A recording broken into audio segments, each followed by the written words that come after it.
Hello दोस्तों, आपको पता है स्टॉक मार्केट में डिविडेंड बहुत इम्पोर्टेंट चीज़ होती है, जिसके लिए बहुत सारे हमारे इन्वेस्टर्स, रिटेल इन्वेस्टर्स ध्यान देते हैं डिविडेंड के लिए। तो लेकिन हम मैं बताना चाहूँगा कि सबसे ज़रूरी जो होता है कैपिटल गेन होता है। 10, 15, 25 रुपए से कोई यूज़ नहीं है। हाँ, अगर एक्स्ट्रा डिविडेंड मिल रहा है तो अच्छी बात है, वो हम मना नहीं कर रहे हैं, लेकिन डिविडेंड देख कर डिसीजन लेना वो गलत है। क्योंकि आज भी बहुत सारे रिटेल इन्वेस्टर बहुत बड़ी गलती करते हैं। वो देखते हैं डिविडेंड यील्ड कितना है।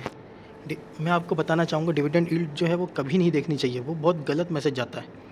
ये क्यों नहीं देखनी चाहिए? क्योंकि इसका फ़ॉर्मूला अगर आप देखोगे तो मैं आपको बताना चाहूँगा कि डिविडेंड कितना मिलता है। डिविडेंड कितना मिला डिवाइड करेंगे उसके शेयर प्राइस से और मल्टीप्लाई करेंगे 100 से। जैसे मान लीजिए डिविडेंड आपको कुछ भी मिलता है तो उसका परसेंटेज निकालेंगे। तो जैसे इसमें है 4.84%, या आप बोलोगे एफडी से ज़्यादा है, वॉटेवर। तो मैंने आपको डिविडेंड यील्ड का जो फार्मूला बनाया है, dividend divide by share price into 100।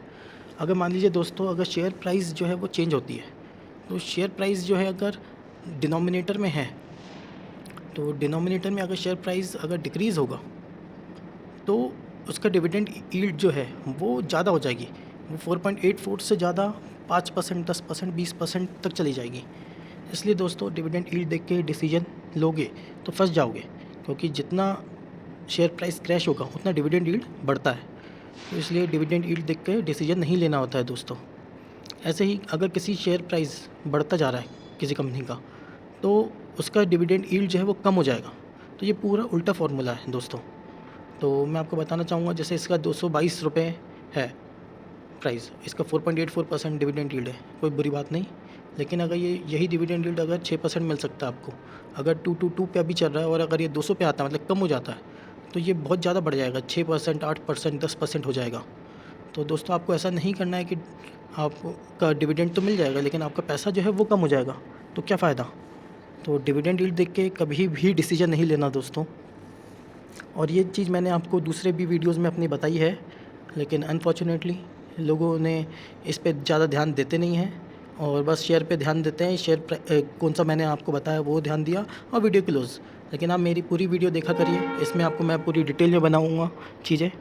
चलिए दोस्तों, मैंने आपको बहुत कुछ बताया है, लेकिन अभी मैं आपको 2 स्टॉक बताऊँगा जो काफ़ी अच्छा डिविडेंड भी देते हैं और स्टॉक प्राइस भी उसकी अच्छी है और कंपनी भी कैपिटल गेन अच्छा कमाती है। जैसे 100 रुपये का शेयर है, वो 200, 300 ये भी है, और डिविडेंड यील्ड जो है वो एक्स्ट्रा है।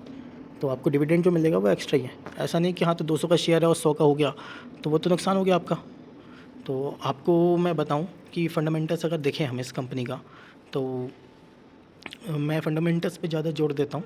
जैसे नेट प्रॉफिट जो है इसका 1000, 1100, 3000, 6000, 8000 और लगभग अभी 9000 के आसपास पहुँच रहा है नेट प्रॉफिट। तो कंपनी का प्रॉफिट कंसिस्टेंटली अच्छा है। शेयर होल्डिंग पैटर्न की बात करें तो वो भी देख लेते हैं। प्रमोटर जो है 60% है, एफआईआई 20%, डीआईआई 13%, मतलब मैक्सिमम पार्ट इनके पास ही है और पब्लिक के पास 5% है। मतलब कुछ ना कुछ अच्छी बात है इसमें, तो हम कह सकते हैं कंपनी ख़राब नहीं है। और बाकी बैलेंस शीट देखें हम इसकी, रिज़र्व देखें तो 43,000 करोड़, तो मतलब बहुत ही अच्छा है। मतलब बोनस भी कभी भी दे सकती है कंपनी। लॉन्ग टर्म बोरोइंग बहुत ही छोटा है, और जिसका बैलेंस शीट में रिज़र्व 40,000 से ऊपर है और उसमें लॉन्ग टर्म बोरोइंग बहुत ही कम है। वो शॉर्ट टर्म बोरोइंग तो ज़ीरो है, ठीक है। कैश की बात करें तो हम देखेंगे 5,000 करोड़। ऐसी कंपनी देखेंगे दोस्तों तो बहुत ही ज़बरदस्त होती है, फंडामेंटली स्ट्रॉन्ग है।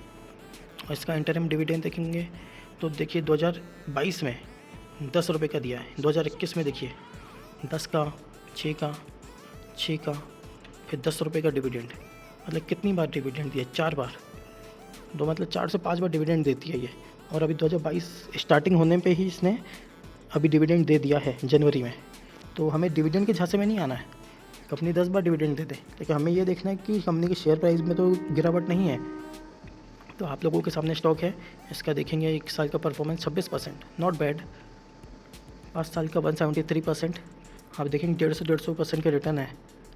तो अगर 3 बार भी डिविडेंड दिया होगा 5 रुपये का, देखिए इसका शेयर प्राइस भी भाग रहा है। ऐसा नहीं है कि इसका डिविडेंड मिल रहा है और शेयर प्राइस नीचे जा रहा है। तो इसीलिए आपको ऐसी कंपनी आइडेंटिफाई करनी है, ढूंढनी है। तो ये कंपनी का आपने देखा, HCL टेक्नोलॉजी की बात कर रहा हूँ मैं। अफलातून कंपनी है दोस्तों ये। इस कंपनी में लॉस नहीं हो सकता अनटिल एंड अनलेस आप लोग क्विट करते हैं कि ये स्टॉक भाग नहीं रहा है। ये देखिए कहीं पे भी अगर क्विट किया होगा तो वो लॉस में ही रहेंगे, लेकिन उसमें आपको सब्र की ज़रूरत होती है। शेयर मार्केट में अगर आए आप तो ऊपर जाएगा अगर, तो सब लोग रिग्रेट करते हैं कि हमने पहले क्यों बेच दिया, तो बाद में रिग्रेट करने का कोई यूज़ नहीं है। अब हम दूसरे स्टॉक पे आ जाए। इसका भी प्रॉफिट एंड लॉस मैं आपको फटाफट दिखाना चाहूँगा। 700 का, 1000 का, 1200, 1300, 3000, 4000, 5000। आप देख रहे हो अच्छा खासा कंपनी का बिजनेस चल रहा है। देख लेते हैं यहाँ पे भी प्रमोटर की होल्डिंग FII भी 35 दोनों DI के 17, मतलब बहुत अच्छे हैं। लेकिन प्रमोटर की होल्डिंग कम है, लेकिन फ़ायदा किसने उठाया, FII DI। तो ये मतलब अच्छी कंपनी है। पब्लिक के पास कितने 11% कम है, तो ये भी कंपनी ज़बरदस्त है। बैलेंस शीट कैसी है, 24,000 करोड़ के रिजर्व। लॉन्ग टर्म बोरोइंग तो ज़ीरो है, शॉर्ट टर्म बोरोइंग भी ज़ीरो है। आप लोगों के सामने है ऐसी company, but unfortunately retail investor ऐसी चीज़ों को नहीं देखते। ये देखिए कितने डिविडेंड दिया इसने 2021 में, देखे हैं तो 3 बार तो डिविडेंड दे चुकी है ये कंपनी। 15-15 रुपये का काफ़ी बड़ा डिविडेंड दिया इस कंपनी ने। काफ़ी अच्छा कंपनी डिविडेंड दे रही है कंपनी दोस्तों। ये हमारा टारगेट नहीं है, भले ही 5 बार दे दे, ऐसा नहीं होना चाहिए कि शेयर का प्राइस नीचे आ जाए। आप इसका चार्ट देखेंगे तो 50% के रिटर्न दिए हैं इसने लास्ट ईयर में। बहुत ही ज़बरदस्त कंपनी है दोस्तों ये, इसमें कोई शक की गुंजाइश नहीं है। ऐसी कंपनी आपको यहाँ पे ढूंढनी है दोस्तों। मैं कह सकता हूँ टेक महिंद्रा इस कंपनी का नाम है। टेक महिंद्रा बहुत ही ज़बरदस्त कंपनी है, इसका मैनेजमेंट भी काफ़ी अच्छा है।